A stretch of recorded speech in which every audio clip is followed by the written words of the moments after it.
શકીએ છીએ RSC series કનેક્શનને સર્કિટ ડાયાગ્રામ દર્શાવેલો છે. તો અહીંયા આપણે જોઈ શકીએ છીએ અહીંયા પી લખેલું છે તો અહીંયાથી ફેઝ જાય છે.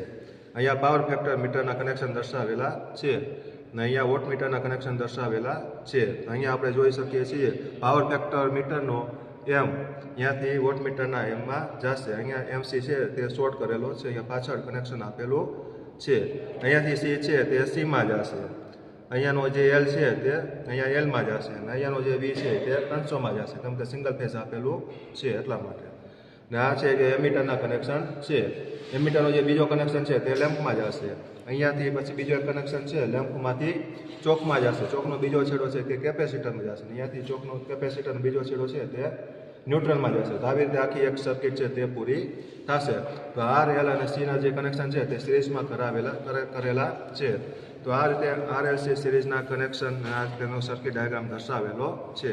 તો આ રીતે આપણે તેનો પ્રેક્ટિકલ હવે કરીશું.